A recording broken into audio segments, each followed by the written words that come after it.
जिस तरीके से अभी विपक्ष ने व्यवहार किया, जिसने आपको भी तकलीफ पहुंचाई और संवैधानिक दृष्टि से जो संसदीय मर्यादाएं हैं उनका उल्लंघन हुआ है, वह सच में निंदनीय है।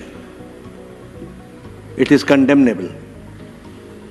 प्रजातंत्र में सबको अपनी बात रखने का अधिकार है, लेकिन प्रजातंत्र एक व्यवस्था में चलता है और जब व्यवस्थाएं अपनी मर्यादाएं लांघ जाती हैं तो प्रजातंत्र पर बहुत बड़ा आघात होता है। मैंने कल भी कहा था और मैं आज भी कहता हूं कि leading opposition party Indian national Congress और जिनकी एक संख्या के रूप में टीएमसी भी यहाँ पर विराजमान है विपक्ष के रूप में, जिस तरीके से उनका व्यवहार चेयर के प्रति रहा है वह कंडेमनेबल है। और जो लोग लंबे समय से संसदीय प्रणाली में कार्य करते रहे हैं उनके लिए ये एक प्रश्न आत्मचिंतन का है जो उन्हें करना चाहिए। जहाँ तक विनेश फोगाट का सवाल है, ये कोई पक्ष और विपक्ष का सवाल नहीं है, यह देश का सवाल है और सारा देश उनके साथ खड़ा है।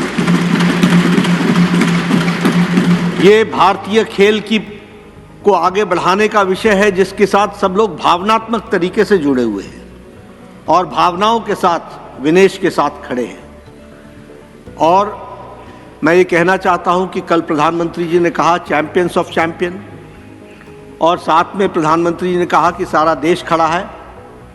मुझे लगता है, और मुझे ही नहीं लगता, सारे देश को लगता है कि ये आवाज़ प्रधानमंत्री की आवाज़ 140 करोड़ देशवासियों की आवाज़ है।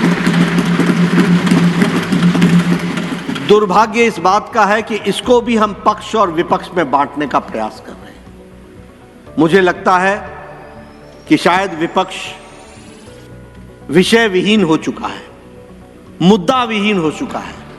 The opposition does not have any solid issue which they want to discuss, for which the ruling party is ready for discussion on all forums and on the forum of Rajya Sabha.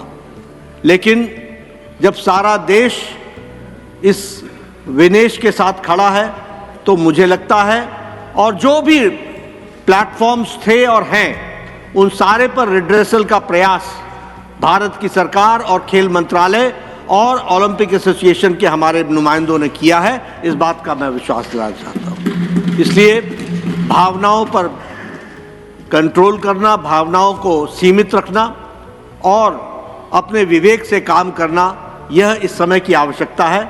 मुझे लगता है, मैं आशा करता हूं कि विपक्ष अपनी भूमिका को इस दृष्टि से देखेगा। एक बार आपको जिस तरीके से आपके चेयर को आघात पहुंचा है, यह सच में निंदनीय है, ऐसा मैं कहना चाहूँगा।